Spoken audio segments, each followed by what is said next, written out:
है, होठों पे गीत है। क्या आपको मालूम है कि देवानंद और सुरैया की शादी में किसने अड़ाई थी टांग? आखिर किसने रची थी उनकी शादी रोकने की साजिश? कौन था वो शख्स जो नहीं चाहता था कि सुरैया देवानंद से शादी करे? हम बताएंगे आपको।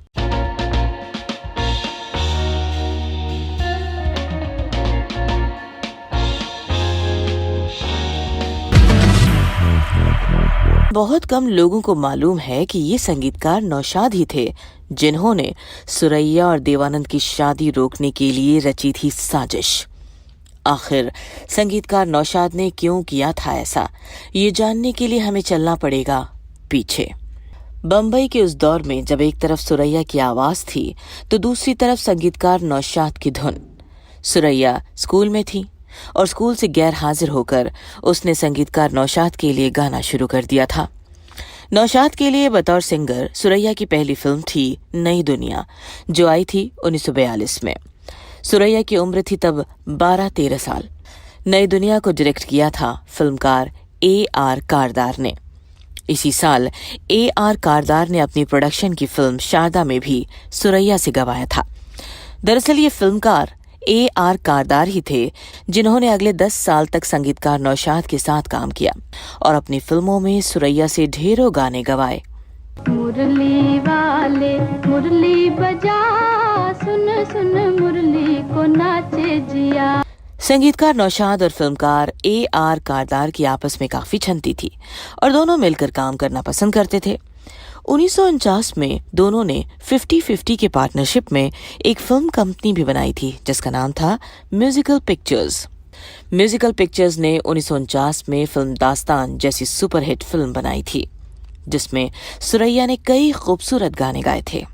तू ही मेरा मीत है, तू ही मेरा मीत है, मीत है। दोस्तों, जैसा कि अक्सर होता है, नौशाद और A.R. कारदार की पार्टनरशिप ज्यादा दिन चली नहीं और दोनों 1952 में अलग हो गए थे। उनकी आखिरी फिल्म थी दीवाना, जिसमें सुरैया और संगीतकार नौशाद ने A.R. कारदार के लिए आखिरी बार काम किया था। आप सोच रहे होंगे कि फिल्मकार A.R. कारदार का जिक्र यहाँ विस्तार से क्यों किया जा रहा है, तो आपको बता दें, ऐसा इसलिए किया जा रहा है क्योंकि बाद के दिनों में A.R. कारदार के साथ मिलकर ही संगीतकार नौशाद ने सुरैया की नानी बादशाह बेगम को देवानंद के खिलाफ भड़काया था। ये A.R. कारदार ही और नौशाद ही थे जो नहीं चाहते थे कि देवानंद और सुरैया की शादी हो।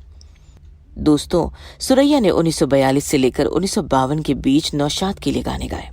इस 10 साल की अवधि में सुरैया ने नौशाद के लिए एक से बढ़कर एक गाने गाए।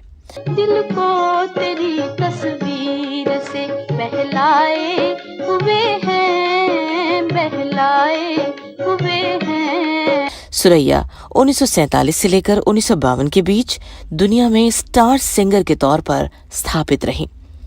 सुरैया के करियर को बढ़ाने और उन्हें सिंगिंग स्टार बनाने में नौशाद की अहम भूमिका थी। दोस्तों, अब आते हैं देवानंद और सुरैया पर। 1948 में एक फिल्म आई थी विद्या। इस फिल्म में थे देवानंद और सुरैया। फिल्म में गाना था किनारे किनारे चले जाएंगे। चले जाएंगे, किनारे किनारे चले जाएंगे। इस गाने की शूटिंग के दौरान दुर्घटना हुई और नाव पानी में पलट गई। सुरैया पानी में डूबने लगी, लेकिन देवानंद ने सुरैया की जान बचा ली। कहा जाता है कि इसी के बाद सुरैया ने देवानंद को अपना दिल दे दिया। दोनों एक दूसरे के प्यार में डूब गए। 1949 में नौशाद की फिल्म दिल लगी आई थी और किताबें बताती हैं कि दिल लगी के निर्माण के समय नौशाद को बखूबी पता था कि सुरैया देवानंद के प्यार में डुबकी लगा रही हैं। मेरा चांद मैं तेरी चांदनी हो। पर्दे पर तो उनके साथ श्याम थे, लेकिन वास्तविक जीवन में उनके हीरो देवानंद बन चुके थे। दिल लगी में सुरैया ने नौशाद के लिए बेहद खूबसूरत गाने गाए थे और उस समय नौशाद ने सुरैया को कुछ नहीं कहा था। दिल लगी के बाद सुरैया ने दास्तान में मोहम्मद रफी के साथ एक बेहद खूबसूरत युगल गाना गाया था। दिल को हाय दिल को तेरी तस्वीर से।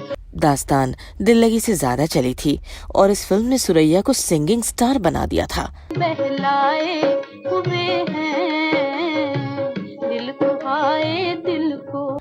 दोस्तों, दास्तान के बाद सुरैया और देवानंद ने करीब आधा दर्जन से ज्यादा हिट फिल्मों में साथ काम किया। कहा जाता है कि बाद के वर्षों में जैसे जैसे देवानंद और सुरैया पास आते गए, संगीतकार नौशाद को दिक्कत होने लगी। कुछ समय बाद उन्हें जब ये लगने लगा कि देवानंद और सुरैया शादी कर सकते हैं, तो फिर उनसे रहा नहीं गया। नौशाद अपने जोड़ीदार AR कारदार को साथ लेकर सुरैया की नानी बादशाह बेगम के पास गए और उन्हें देवानंद के खिलाफ बुरी तरह भड़काया। किताब नौशाद नामा में इसका साफ जिक्र है कि नौशाद और AR कारदार ने सुरैया की नानी से एक स्वर में कहा था, वो हिंदू है। कहा जाता है कि नौशाद ने देवानंद के खिलाफ इतना कुछ कहा कि सुरैया की नानी इस शादी के खिलाफ हो गई। उन्होंने सुरैया पर पाबंदियां लगा दी। कहा जाता है कि कुछ समय तक तो सुरैया देवानंद से छिप छिप कर मिलती रही, लेकिन बाद में नानी बादशाह बेगम का विरोध इतना बढ़ा कि सुरैया को देवानंद से दूरी बनानी पड़ी। कहा जाता है कि संगीतकार नौशाद इतने पर ही नहीं रुके थे। नौशाद ने तब सुरैया के लिए लड़का भी खोज लिया था और सुरैया की नानी को उससे मिलवाया भी था। नानी को लड़का पसंद आ गया था। इस लड़के का नाम था M सादिक। M सादिक को नौशाद 1944 से जानते थे क्योंकि M सादिक उनकी फिल्म रतन के डायरेक्टर थे। M सादिक ने 1948 में फिल्म काजल में खुद सुरैया को भी डायरेक्ट किया था। मजेदार बात यह थी कि संगीतकार नौशाद ने जिस M सादिक को सुरैया के लिए पसंद किया था, वो शादीशुदा थे और कई बच्चों के पिता भी थे। तब सुरैया 22 साल की थी और M सादिक उनसे 18 साल बड़े थे। जाहिर है इस रिश्ते का न कुछ होना था न कुछ हुआ, लेकिन संगीतकार नौशाद अपने मकसद में सफल हो गए थे। देवानंद और सुरैया की शादी नहीं हो पाई। दोनों एक दूसरे से हमेशा हमेशा के लिए दूर हो गए। देवानंद ने तो अभिनेत्री कल्पना कार्तिक से शादी कर ली थी, लेकिन सुरैया आजीवन कुंवारी रही। कहा जाता है कि अपनी बेटी सुरैया की जिंदगी खराब करने के लिए मां मुमताज ने नौशाद को कभी माफ नहीं किया। सालों बाद पत्रकार राजू भारतन को सुरैया की मां मुमताज ने कहा था, मुझे और मेरे शौहर जमाल शेख दोनों को इस शादी से कोई समस्या नहीं थी और हम चाहते थे कि सुरैया देवानंद से शादी कर ले। कहा जाता है कि सुरैया ने भी नौशाद को कभी माफ नहीं किया था।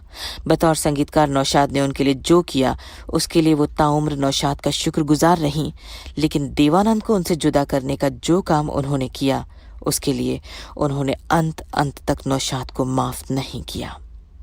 इस एपिसोड में आज बस इतना ही।